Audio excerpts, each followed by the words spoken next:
Altesse royale, Madame le Premier ministre, Messieurs les Premiers ministres, Monsieur le secrétaire général de l'ONU, Monsieur le Président de la Commission des communautés européennes, Monsieur les Présidents et secrétaires généraux des grandes organisations internationales, Excellences, Mesdames, Messieurs.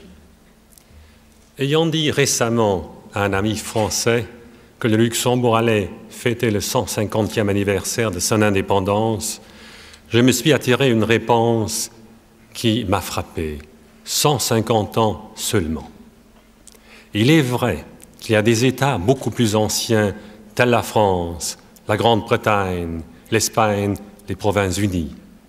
Mais il y a aussi des États assez jeunes, tels la Belgique, qui en tant qu'État n'existent que depuis 1830.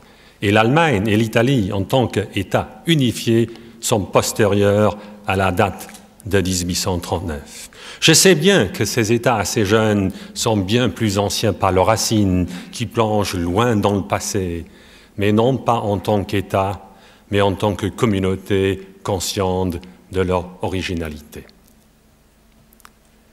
Dans le processus de formation étatique, on peut distinguer trois grandes étapes: la communauté, l'État et la nation. Ces étapes se suivent-elles toujours dans cet ordre? Pas forcément. La nation peut précéder l'État. L'Italie et l'Allemagne fournissent des exemples. Mais le plus souvent, c'est l'État qui précède la nation, c'est l'État qui apparaît comme la grande matrice de la nation. Le cas le plus éclatant étant celui de la France, mais le Luxembourg aussi se laisse classer dans cette catégorie-là. Et puis, il y a des États qui n'ont jamais donné naissance à une nation. Il est très difficile de définir une nation. On a proposé de nombreuses définitions, aucune n'est pleinement satisfaisante, mais pour simplifier, nous allons nous en tenir à deux, l'une d'origine française et l'autre d'origine allemande. La première met l'accent sur la solidarité, sur la volonté de vivre en commun, qui correspond à un genre de contrat, sur la notion de sacrifice, souvenir des sacrifices du passé, mais disposition à consentir de nouveaux sacrifices. La deuxième, qui est due pour l'essentiel à des penseurs romantiques allemands, met l'accent sur les signes extérieurs de la nationalité qui jaillissent des profondeurs de l'âme populaire et qui trouvent leur expression la plus parfaite dans la langue maternelle commune.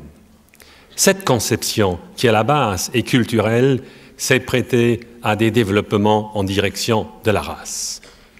Ces principes de la nationalité, tels que je viens de les esquisser, poussés jusqu'à leurs conséquences les plus extrêmes, ont mené l'Europe au bord de l'abîme, c'est-à-dire au nationalisme chauvin.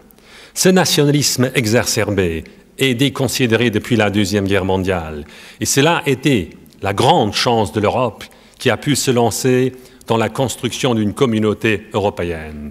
Et cependant, les lenteurs de la construction nous prouvent les forces persistantes du fait national.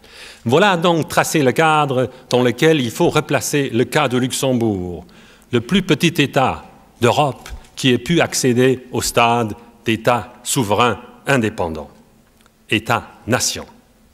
Le Luxembourg a suivi dans l'ordre les trois communautés, les trois étapes dont je viens de parler, communauté, État, nation. Commençons par la première étape, la communauté. Elle remonte pour l'essentiel à l'an 963, quand le nom de Luxembourg apparaît à la lumière de l'histoire, Lutzelinbourg, le petit château, le petit bourg. Autour de ce site se sont formés une ville et un territoire. Dans cette vallée de l'Alzette que chante notre hymne national, dans cette vallée de l'Alzette qui se trouve de ce côté de la frontière linguistique en territoire germanophone. Sous l'action énergique de ces dynastes, ce comté de Luxembourg, puis duché de Luxembourg, s'est étendu en direction du nord et de l'ouest et a pénétré profondément dans l'espace culturel roman. La principauté de Luxembourg sera donc bilingue, comportant un quartier germanophone et un quartier francophone. Fait à retenir, car il est porteur d'avenir. Dès la fin du Moyen Âge, le français occupe une position de prééminence au niveau de l'administration centrale, même dans le quartier germanophone où se trouve la capitale, Luxembourg. Quand on regarde, à la fin du Moyen Âge, la situation d'un peu plus haut, on est frappé par deux caractéristiques. Premièrement, dans l'espace Meuse, Moselle, Rhin, on trouve toute une pléiade de principautés, les duchés de Brabant, de Limbourg, la principauté de Liège, les électorats de Cologne et de Trèves, le duché de Lorraine et le duché de Luxembourg. De toutes ces principautés, c'est le duché de Luxembourg qui est le plus vaste par la surface, mais aussi le plus pauvre, même si au XIVe siècle, il a donné quelques grands empereurs à l'Empire. Et pourtant, c'est cette principauté-là qui aura dans la longue durée la destinée la plus éclatante, puisque seule, elle va accéder au rang d'un État souverain. Deuxième caractéristique, à la fin du Moyen Âge, un certain nombre de ces principautés passent entre les mains des ducs de Bourgogne qui rêvent de reconstruire un État d'entre-deux, entre le royaume de France et l'Empire. Le rêve bourguignon éclate, et alors ces principautés passent sous la souveraineté des Habsbourg. Habsbourg d'Espagne d'abord, Habsbourg d'Autriche ensuite, pour y former les Pays-Bas qui sont une confédération de principautés plus ou moins autonomes, mais unies dans la personne du souverain. Deux tendances contradictoires caractérisent ces Pays-Bas.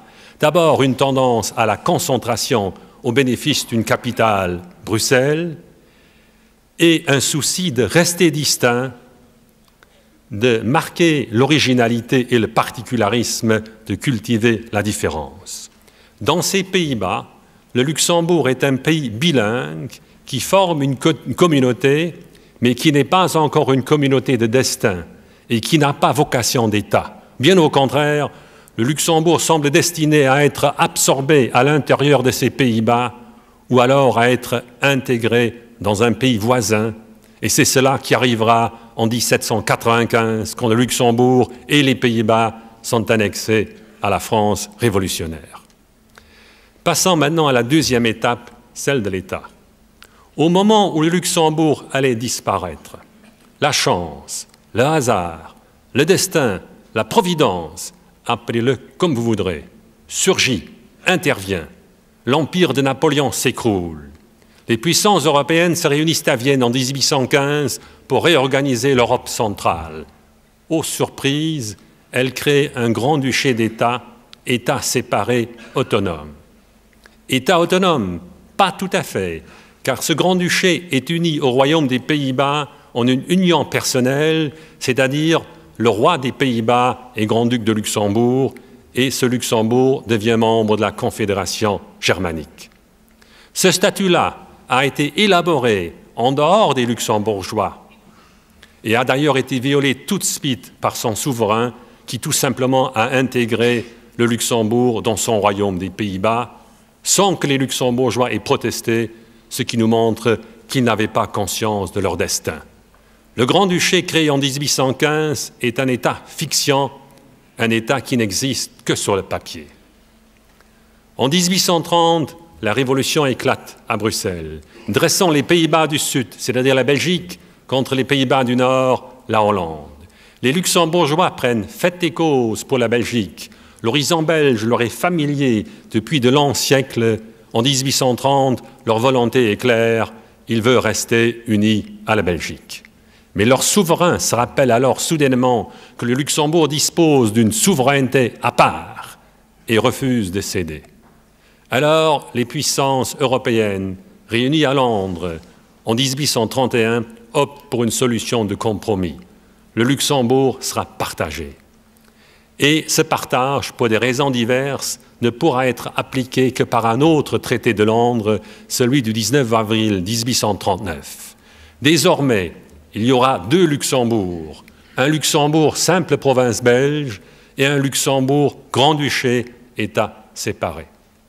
À l'époque, les Luxembourgeois ont protesté contre le partage, mais les puissances n'en tiennent pas compte. Elles ont, pour ainsi dire, condamné une partie des Luxembourgeois à former un État séparé. En ce sens, La date de 1839 est le grand tournant dans notre passé. La communauté est enfin devenue une communauté de destin. L'État-fiction devient une réalité. Mais en même temps, les Luxembourgeois se trouvent devant un défi le plus grand de leur histoire. Notre commémoration d'aujourd'hui ne célèbre pas le partage de 1839, qui a été un événement douloureux, car la volonté des Luxembourgeois a été méconnue et bafouée. Notre cérémonie d'aujourd'hui veut simplement rappeler ce qu'une partie des Luxembourgeois ont fait de l'une des deux moitiés du Luxembourg. Passons à la troisième étape, celle de l'État-nation. Cet État, octroyé aux Luxembourgeois en 1839, il fallait encore le construire et lui donner un contenu. Construire l'État, ce n'était pas une tâche facile, car elle requiert des moyens matériels considérables. Or, le Luxembourg est un pays agraire, arriéré, donc pauvre. Cette tâche demande des ressources intellectuelles, la communauté est numériquement faible. Et pourtant, le défi est relevé avec énergie. La découverte fort opportune de gisements de minerais de fer permet au pays de faire sa révolution industrielle. Pour cela, il faut des capitaux et des marchés. Le Luxembourg les trouve dans le Zollverein auquel il appartient de 1842 à 1918. Et là, on touche du doigt une des constantes de notre histoire, la nécessaire ouverture sur l'extérieur, l'intégration dans des ensembles économiques plus vastes. Et on retrouve cette caractéristique avec l'Union économique belgo-luxembourgeoise depuis 1921, avec le Benelux et avec la Communauté européenne depuis 1950.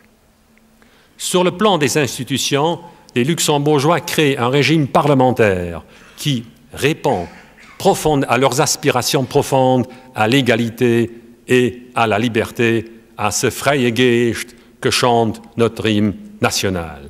Le sens de la démocratie est très prononcé dans un pays où gouvernants et gouvernés, administrateurs et administrés sont très proches les uns des autres. Alors, tâchons de dresser un premier bilan. Voilà un État qui réussit à assurer le bien-être matériel de ses citoyens, ou du moins de la plupart d'entre eux, car le Luxembourg a aussi ses pauvres. Voilà un État dont les structures sont bien acceptées par la population. Alors il est normal que cet État ait provoqué un attachement de la part de ses citoyens et ait donné naissance à un sentiment national. Ce qui peut surprendre, c'est la rapidité de l'évolution. En 1839, les Luxembourgeois regardent encore du côté de la Belgique 20 ans plus tard. Ils chantent avec enthousiasme le Feierwohn, notre premier hymne national, à cause de son refrain célèbre « Nous voulons rester ce que nous sommes, wir wollen bleiben, wat wir sind ». Mais il s'agit maintenant de construire la nation, qui est une tâche autrement difficile. N'est-ce pas une entreprise téméraire, voire prétentieuse de la part d'une communauté aussi petite? Seule l'histoire permet de répondre à cette question. Il n'y a pas de nation sans mémoire collective. Et à ce sujet, j'aimerais donner quelques exemples qui sont autant de preuves. En 1845 est créée la Société pour la recherche et la conservation des monuments historiques, qui donnera naissance plus tard à l'Institut grand-ducal. Ce sont les débuts de la véritable recherche historique dans un pays qui, jusqu'à nos jours, a su garder le sens de l'histoire.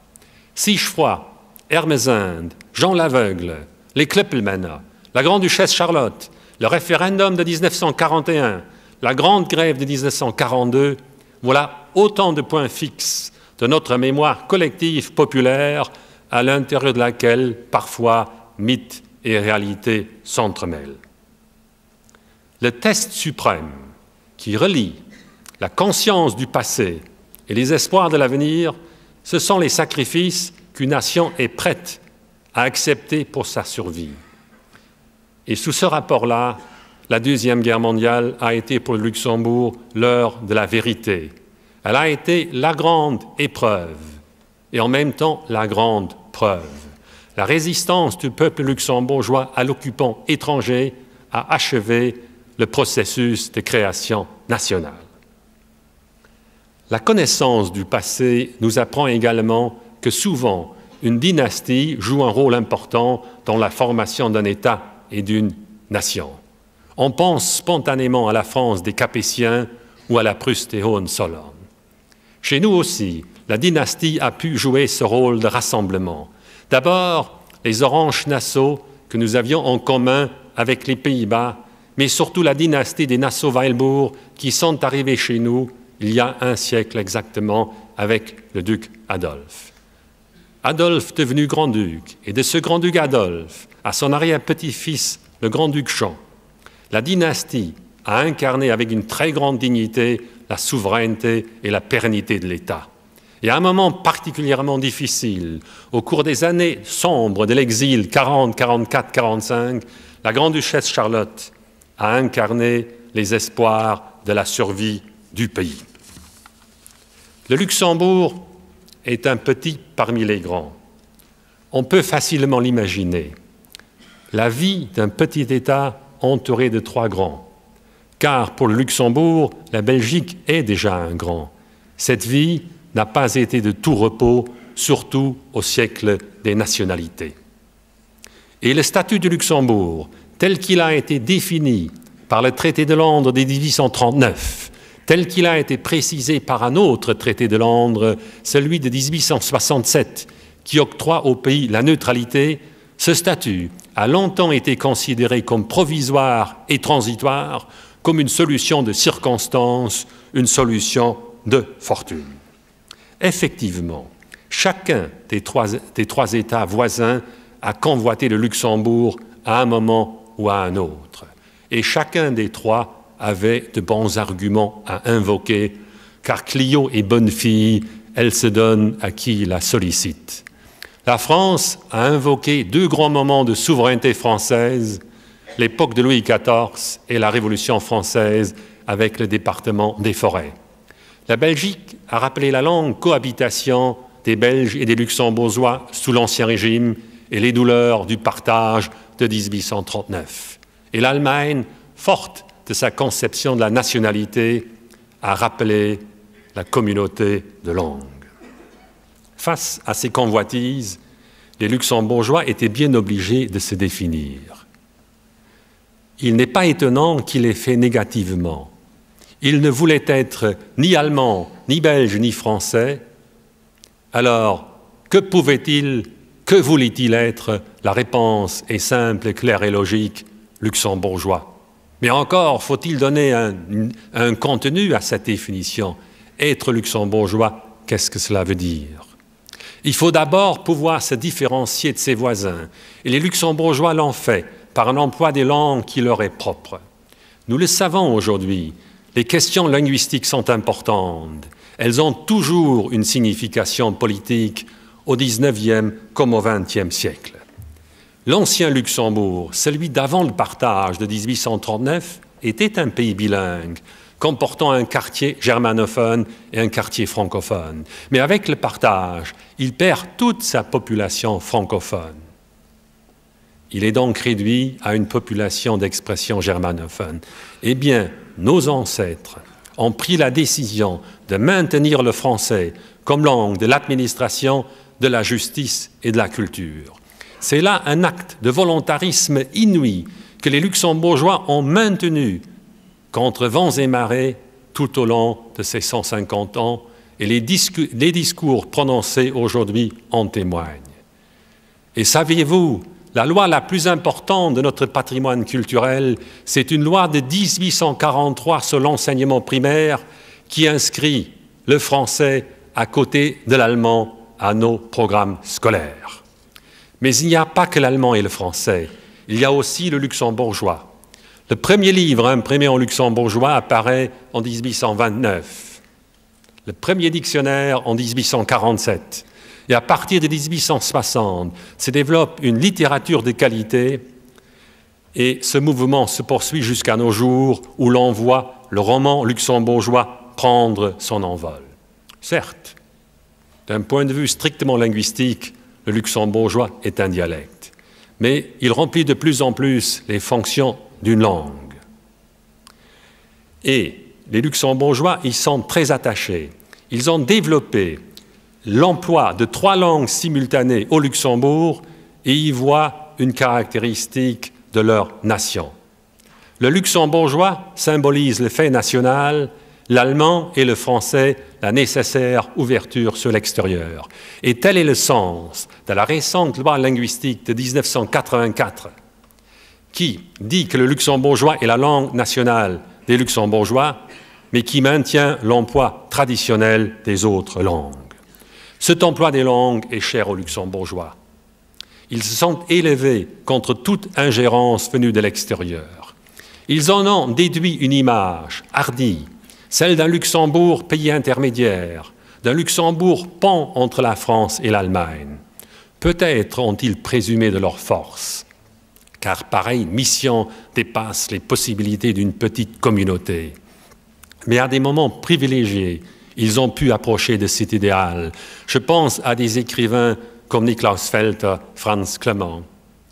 Je pense à un homme comme Emil Mayerich, grand sidérurgiste, maître de Forge, patron de l'Arbed, qui en 1926 crée l'entente internationale de l'acier destinée à rapprocher la France et l'Allemagne.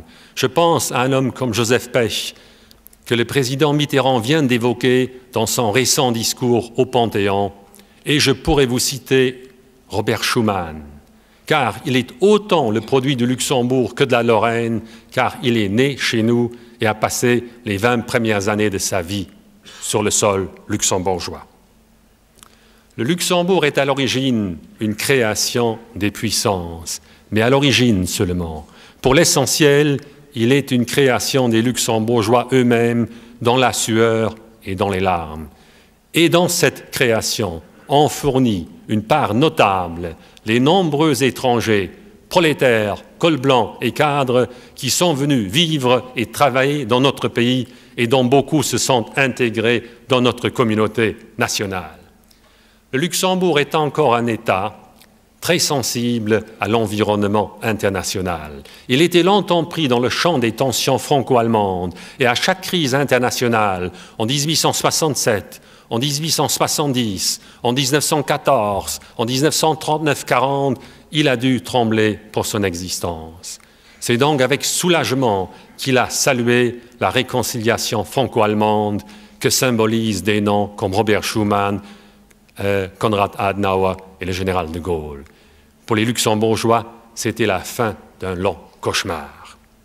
En même temps, la construction de la communauté européenne a ouvert au pays de nouvelles perspectives. Luxembourg est devenu le siège de la CECA et est aujourd'hui une des 3 capitales de l'Europe avec Strasbourg et Bruxelles.